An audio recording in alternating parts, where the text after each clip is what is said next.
Bom dia, a paz do nosso Deus, o Pai, o Filho e o Espírito Santo, seja com todos vocês que vão me ouvir hoje, que vão estar comigo nesse canal. Em nome de Jesus, que essa paz esteja conosco, nos abençoando, nos guardando, nos livrando de todo mal. É a paz que excede todo entendimento, irmãos, que é a paz que o Senhor Jesus comprou para nós lá na cruz do Calvário. Amém? Essa paz, ela tem que estar presente no nosso viver, irmãos. Nós só podemos vencer, né? Em Cristo Jesus. Essa é a nossa fé, a nossa confiança, a nossa esperança, em nome de Jesus. Amém? Quero fazer aqui um resumo do capítulo 4 hoje, de 2 Coríntios, onde nós vemos Paulo, o apóstolo Paulo, escrevendo sobre as atitudes que são bem apropriadas em relação à palavra de Deus, às Escrituras, né? E também diante de todo o sofrimento que muitas vezes nós vivenciamos, né? Enquanto estivermos aqui nesse mundo, amém? Vivos aqui, né? Então, Paulo ensina como manejar a palavra de Deus, manejar as Escrituras. Ele fala assim, olha, no capítulo 4, no verso 1 até o verso 7, eu quero ler. Ele fala assim: portanto, visto que temos este ministério pela misericórdia que nos foi dada, não desanimamos. Olha, o conselho: não desanimar. Antes, renunciamos aos procedimentos secretos e vergonhosos. Não usamos de engano nem torcemos a palavra de Deus. Ao contrário, mediante a clara exposição da verdade, recomendamos-nos a consciência de todos diante de Deus. Mas se o nosso evangelho, ele diz aqui, está encoberto para os que estão perecendo, é que está encoberto. O Deus desta era, né, cegou o entendimento dos descrentes, para que não vejam a luz do evangelho da glória de Cristo, que é a imagem de Deus. Mas não pregamos a nós mesmos, mas a Jesus Cristo, Senhor, e a nós como escravos de vocês, por causa de Jesus. Pois Deus, que disse, das trevas resplandeça a luz, Ele mesmo brilhou em nossos corações para a iluminação do conhecimento da glória de Deus na face de Cristo. E o verso 7, que eu quero frisar, fiquem atentos à palavra, mas ele diz assim, olha, mas temos este tesouro em vasos de barro, para mostrar que este poder que a tudo excede provém de Deus e não de nós. Olha que coisa linda. Ele fala desses vasos de barro. Quem são esses vasos de barro? Somos nós, meus queridos. Nós, os filhos de Deus, amém? Então, aqui, eu li para vocês do verso 1 ao verso 7, onde Paulo, ele ensina como manejar a palavra de Deus, as Escrituras, conforme ele mesmo estava praticando. Ele fala que ele não distorce a palavra de Deus, né? Nós lemos que ele prega Jesus e não a si mesmo, né? E ele fala da palavra e dele, da atitude com relação aos mensageiros humanos. E ele faz uma ilustração, ele retrata o nosso corpo como um vaso de barro no qual Deus colocou esse tesouro do evangelho, da palavra de Deus. Sabe quem é esse tesouro, irmãos? É Jesus. Porque eu sempre nos meus estudos, eu repito para vocês e vou repetir sempre, gosto de ser bem enfática nesse meu modo de enxergar, de ver e do que está escrito na palavra de Deus. Não é o meu modo, é o modo de Deus, que eu faço do modo de Deus o meu modo. Ele diz que ele prega a Jesus, né? E ele fala aqui, ele retrata o seu corpo, o meu corpo, nossas vidas como um vaso de barro, no qual Deus colocou o tesouro do Evangelho. Esse tesouro do Evangelho, irmãos, é o próprio Jesus Cristo, a palavra escrita, de Gênesis a Apocalipse. É ele, o próprio Jesus. É o verbo vivo encarnado que está lá no 4º Evangelho de João.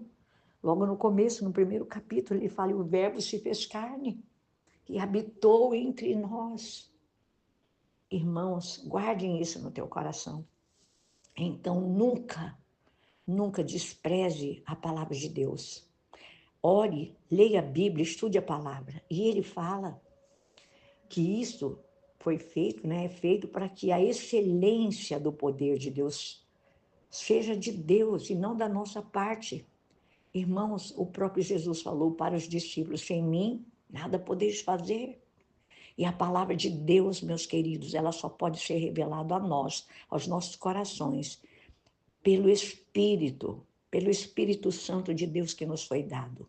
Então, ele fala também, e faz uma comparação aqui, a prática de Satanás, que é o adversário, foi adversário de Jesus, é o nosso adversário. Ele fala que ele cega a mente dos não cristãos, para que eles não enxerguem, a verdade da palavra de Deus, a luz da palavra de Deus, amém? E ele fala para nós também sobre como lidar com o sofrimento. Paulo discute a realidade do sofrimento e a reação desejável na vida dos crentes. A realidade do sofrimento, ele fala da própria pessoa dele. Paulo diz assim, que ele está pressionado de todos os lados, que ele está perplexo, mas não desanimado, que ele é perseguido, mas não desamparado, ele é abatido, mas não destruído. Em tudo, ele tem tudo o que ele sofreu, né? Abandono, muitas vezes está perplexo, mas ele não fica desanimado, ele não está desamparado, ele não está destruído. Por quê? Porque o Evangelho de Cristo, como ele disse, está dentro de vasos de barro e ele se coloca assim na presença de Deus. E é isso que nós também precisamos fazer conosco. Então, ele fala dessa reação desejável em relação ao sofrimento. Paulo, ele partilha com você e comigo aqui nesses textos da palavra de Deus, da morte de Jesus, para que a vida de Jesus possa ser manifestada através de você e de mim, vasos de barro. E ele fala que ele vive sob constante perigo, para que Jesus seja evidenciado a todos que estão ao redor dele, a todos aqueles que estão na igreja de Corinto, a todos aqueles que receberam a palavra de Deus através do apóstolo Paulo, assim como nós agora, nos nossos tempos atuais, vocês veem que essa palavra, irmãos, eu sempre digo outra vez, vou repetir, ela é atemporal, ela foi, ela é e ela sempre será a palavra de Deus a mesma. Nela não há sombra nem variação de dúvidas, ela é como a lei da gravidade que não pode se mudar. Então ela foi, ela é e sempre será. E ele fala que ele continua a pregar Jesus. E ele fala da recompensa do sofrimento. Então, ele fala que no futuro nós vamos ter um corpo ressurreto, igual o corpo de Jesus, e que agora no presente tempo, que você e eu estamos vivenciando, naquele tempo presente, quando Paulo falou com a igreja de Corinto, eles todos, os crentes em Jesus, nós todos vamos ter um corpo renovado dia a dia. Nós somos renovados pela palavra de Deus, amém? Não deixe de ler esse capítulo 4, irmãos, ele tem 18 versículos, é muito, muito curtinho, muito gostoso de ler, que você possa, em nome de Jesus, quando você estiver enfrentando, irmãos, algum tipo de limitação física, algum tipo de problemas que é difícil para você, diga para você mesmo, isso não pode durar para sempre, vai passar. Porque se você olhar para trás, lá atrás na sua vida, faça um altar a Deus, você vai poder se lembrar, visualizar muitas ocasiões que você passou também de aflição, de guerra, de lutas, e que você as suportou, porque Jesus está com você, mora em você, porque Ele te ama, porque Ele nos ama. E naquela época talvez você também pensasse que não ia conseguir aguentar toda aquela aflição, toda aquela guerra, aquela luta, uma enfermidade, uma situação financeira complicada, um desemprego, uma morte de um ente querido. Então, você não diga, não vou aguentar isso nem mais um dia. Não, irmãos, lembre-se, o nosso adversário, Satanás, o diabo e seus anjos, ele nos tenta a todo momento a fim de querer nos levar a descrer, sabe, na palavra, e crer que a aprovação vai durar para sempre. Não, em nome de Jesus. Quantas vezes você e eu já podemos superar dor? Então fique confiante, sabendo que vai ser mais uma, que Deus vai lhe dar vitória através de Jesus Cristo. É o Senhor que nos fortalece. Lá em Filipenses ele fala isso, leve momentânea, passageira tribulação, que vai trazer peso de glória para você e para mim. Então, nós vamos sendo, irmãos, através das situações difíceis, dolorosas, nós vamos tendo experiências e algo muito proveitoso vai acontecer conosco para as nossas vidas. Então, em nome de Jesus, Paulo ele fala aqui em 2 Coríntios, capítulo 4, o verso 17 e 18, que o tempo das provações, eles são, é transitório isso. É difícil passar por provações? Claro que é, mas Paulo, ele fala aqui nesse capítulo 4, no verso 17 e 18, que ele aprendeu a manter os seus olhos no prêmio, no futuro, no céu, a confiar em Deus. As provações, irmãos, elas nos preparam para que a glória de Deus se revele em nós e por nós e através de nós, através das nossas vidas. Então, quando você, quando eu, quando nós formos tentados a ficar descontentes com alguma situação, se lembre, isso vai passar. Esses sofrimentos, tudo isso são leves e momentâneos. E se eu e você encararmos as situações difíceis a partir da perspectiva da nossa vida futura, a eternidade nos céus com Deus, não vai importar para nós, irmãos. Deus vai nos dar graça. Quanto possa ser difícil para você e para mim, ruim, a situação, Deus está conosco, Ele nos ama.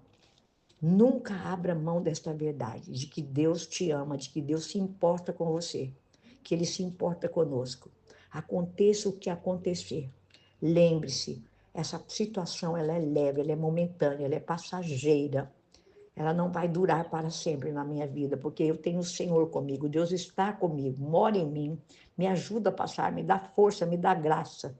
Então você vai poder confiar em tudo, que tudo dará certo, por causa do grande amor do Senhor Jesus por nós, por causa do grande amor de Deus, por causa dessa presença gloriosa que mora conosco. Então, peça a Deus força, sabedoria, para que você enfrente cada um dos desafios que você possa estar passando, enfrentando, ouvir a sofrer, ouvir a passar. E lembre-se, anime-se, saiba que o seu corpo eterno, lá na eternidade, será sempre perfeito, forte e que nós vamos viver eternamente com o nosso Senhor. Amém? Guarde essa palavra no seu coração. Agradeça a Deus e diga para Ele, obrigada, Deus, porque o Senhor me deu o seu Espírito Santo como garantia do cumprimento da promessa da vida eterna na sua e na minha vida, em nome de Jesus. Amém? Deus os abençoe ricamente. Não deixe de entrar no canal, de dividir essa palavra com outros e de ler 2 Coríntios, capítulo 4, só 18 versículos, hein? Guarde a palavra no seu coração, ela é vida para você e para mim, em nome de Jesus.